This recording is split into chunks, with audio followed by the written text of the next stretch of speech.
皆さんこんにちは。私のチャンネルにようこそ。今日はマランタと、カラテアの育て方の説明をしたいと思います。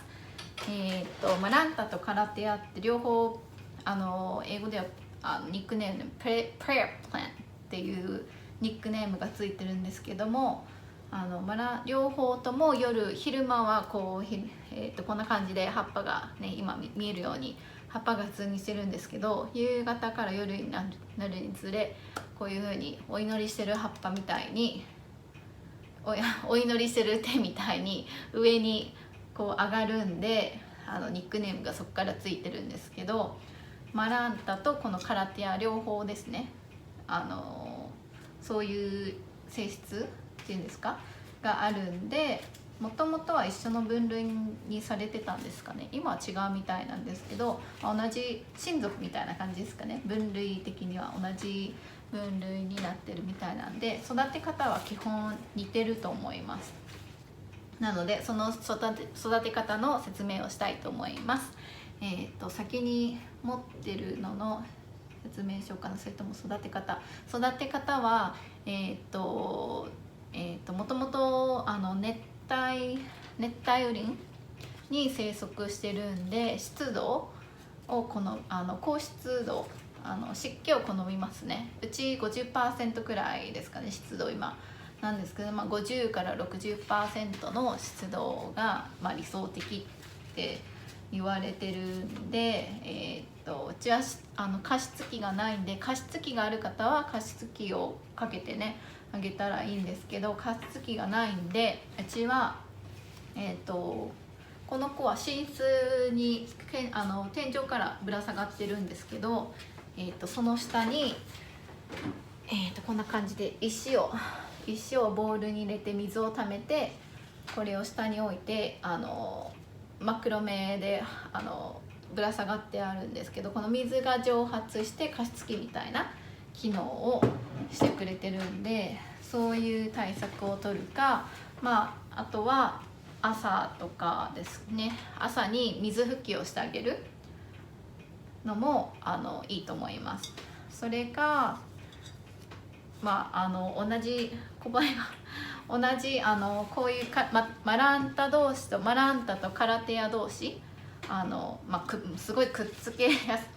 るのもあれなんですけど、分類的に同じものの植物を近くに一緒に置いてあげるだけでも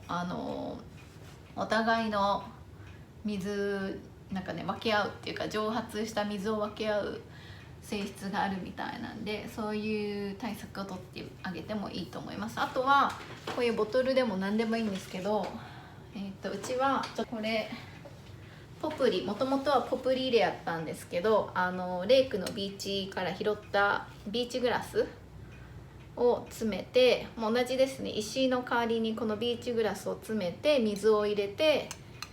近くにそのマランタの近くに置いてあげてるんですけども、水が蒸発して、加湿器と同じような機能をするっていうんで、コップでもね何でもいいんですけど、水を入れて、隣に置いてあげればいいので、こういう対策もいいと思います。明るい日陰に置いてあげるのが一番ベストなんですけど、半日太陽が当たってる場所でもいいと思います。ただ、午後の日差しは強いんで、午前中太陽が当たるところなら全然いいと思うんですけど、基本は半日陰で、明るいところに置いてあげればすごいすくすく育ってくれます。この子5月に買ったんですけど、4ヶ月くらいうちに来て4ヶ月ぐらいでもう3倍以上の大きさにね、こんなにすごい綺麗に育ってくれてるんで、今の場所がすごいいいんだと思います。今東南ですかね、窓が東南向きで、朝直射日光がちょっと当たる 2,3 時間くらい直射日光が当たるくらいなんで、そこですごい元気に育ってくれてます。やっぱり初心者向けってわけじゃないんですけど、ちょっとねわがままっていうか気難しい植物っちゃ言えば気難しい植物なんで、結構ね好みがうるさいっていうか、水とか水道水をそのまま使わないで、うちは水を、コップじゃないボトルに入れて1日以上の、置いた水を使って水揚げをしてるんですけど、水道水とかの塩素とか薬品ですね、そういうのにすごい敏感なので、この子たちは、そこにも気をつけて水をあげてください、ね、やっぱり乾燥しすぎてるとか、そういう水の、薬品とか、あとは、水のあげすぎとか、あとどういう原因があるかな、そうですね、そういうのでこういう毛先じゃないわ葉っぱの先が茶色くなっちゃうんですよね。特定そのね原因を特定できるわけじゃないんですけど、そういうのが原因でこういう毛先が茶色くなっちゃって、毛先じゃないなんで葉っぱの先がちょっとね茶色くなったりするんで、なんかねすぐ茶色くなったって思ったら、そういう湿気があるか、それか乾燥しきってないか、それか日差しが強すぎないかっていうのをちょっと確認してあげればいいと思います。水やりはうちは1週間1回の頻度っていう風にしてるんですけど、でも基本やっぱり指を土の中に第一関節くらいまで入れて乾燥しきってるのも良くないみたいなんですよね。でも難しいですよね、このなんかちょっとね湿気のある土に残していくっていうのもあれファンガスなって小バエっていうんですかね、日本語ではね。あんまり土がね濡れすぎててもその小バエみたいなのが繁殖すっごいするんで、うちはできるだけもう乾燥、ね、指入れて第一関節まで入れて乾燥してたら水をあげるっていう感じでやってるんで、1週間1回くらいの頻度でお水をあげてますね。あげすぎてもダメだし、足りなすぎたら足りなすぎたで足りないで葉っぱの先が茶色くなるんで、ちょっとね気難しいっていうのはあるんですけど、ね、でもこんだけ綺麗な葉っぱね、こんなに綺麗な葉っぱねやったらしょうがないんですかねで一緒ですね。カラテアもこのカラテアたちも一緒です。全く一緒で上げすぎもオーバーウォーター、水の上げすぎもダメだし、乾燥しすぎてもダメなんで、ちょっとね指入れて私はちょっと湿気てるなっていうくらいで水をあげるようにしてるんで、だいたい1週間1回くらいの頻度であげてます。あとは物によっても、物っていうか品種によっても、これ私の経験なんで、本当に私の経験なんですけど、マランタのこのレッド、赤いラインのピンクのラインのマランタの方が日陰っていうかミディアムライトくらいですかね。でも全然耐えれる感じなんで、そこまで日陰の明るいところじゃなくても育ってるような気がします。この子の方がちょっと中に窓から何メートルくらい、7メートルくらい離れてるところに置いてるんですけども、そこでも全然綺麗にね新しい葉っぱも生えてね、見えてますかね、出てきてるんで、全然そこでもハッピーな気がしてます。ハッピーな気がしてますっていうか、ハッピーにしてるんで、ね、赤はちょっと暗いとこにあっても全然問題ない感じ。暗いっていうかローライトじゃないですけど、ミディアムライトくらいの場所でも問題ないかなと思います。この、レモンライムだったかな、レモンライムのマランタはちょっと7月に買ってちょっと小バエの繁殖がしすぎて、すごい水拭きしすぎちゃったんですよね、その小バエをね殺すために。で多分それがすごい気に食わなくて、新しい葉っぱとかねいっぱい出てたんですけど、その子たちが多分水やりしすぎたことになっちゃって、水拭きしすぎてちょっとその子たちは全部枯れてしまいました。なんでちょっとそれを気をつけてまたねやってるんですけど、レモンライムはミディアムライトからハイライト、ちょっとね明るい日陰のところの方が育ちやすいような気がします。もう全然私の経験での話なんですけど、この子のピンクよりはこっちの方が日当たりのいいとこ、日当たりっていうか直射日光はねダメなんですけど、明るい部屋に置いてあげた方が好んでるような気がします。で他の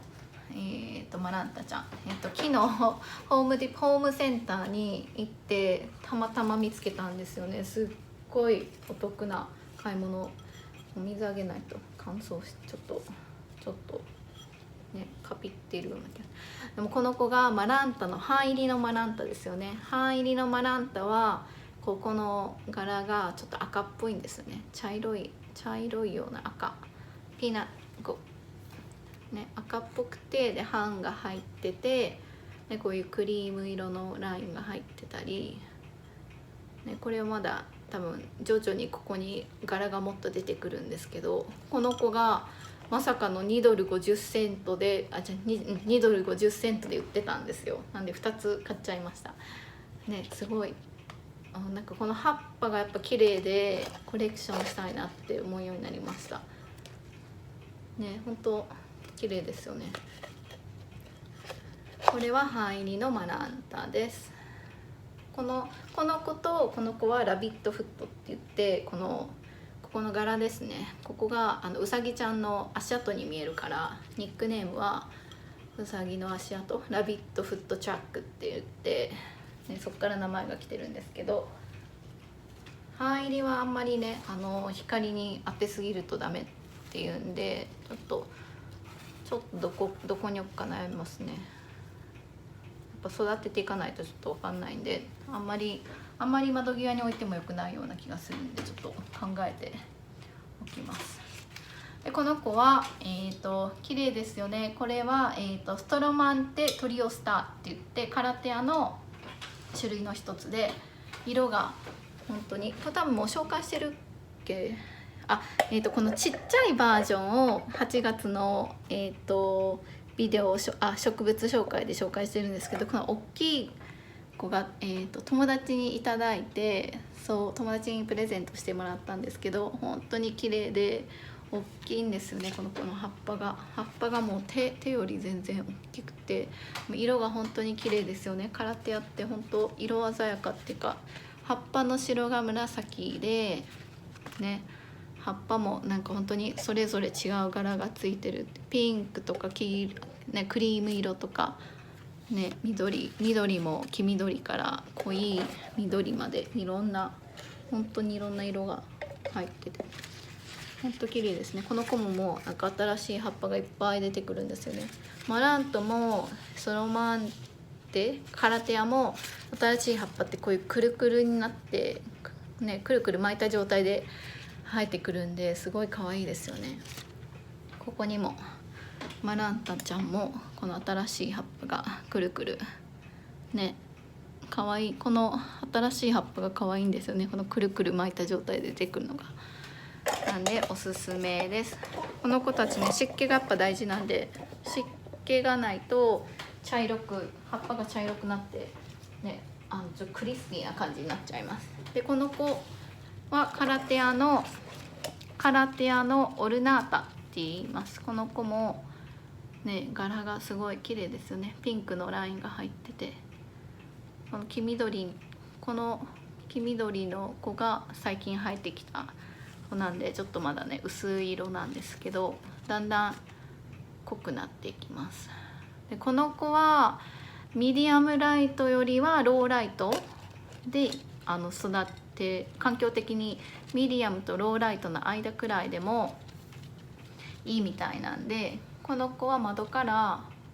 7メートルくらいね、さっきの赤いマランタちゃんと同じくらいのところに置いてあげてます。でもやっぱり湿気がすごい必要みたいなんで、特にこの子は湿気が足りないとすぐ茶色くなっていっちゃうみたいなんですね。この子ね、基本湿気は問題ないんですけど、うちでもちょっとでも気に入らないことがあったらこんな感じでクリスピーな感じになっていくみたいなんで、気をつけないといけないみたいですね。綺麗でもね。今持ってるカラテアとランタはこんだけかななんですけど、育て方も説明したかな、多分大体説明したと思うんで、増やし方ですね。ストロマンテトリオスターは普通にもし増やしたい場合は下見れば分かるんですけど、全部ね分かれてますよね普通に。これを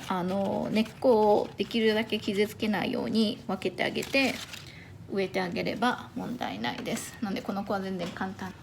はい。でマランタ、この子大きくなったんでちょっと増やしたい。10月にまた今度はすごい大きな大規模なプラントスワップのイベントに行くんで、今ある、ね、スイスバインチーズモンステラダソニとこの子とあと他何個かね持っていきたいと思うんで、この子を持っていきたいんでちょっと増やしたいと思います。もうすでにねこう切ってあるのもあるんですけど、昨日もう1個だけ切っちゃおうかな。結構ね本当にすっごい大きくなったんでまだまだ切ってあげても全然いいかなって思うんで、増やし方の紹介をします。増やし方は水で増やしてあげるんですけど、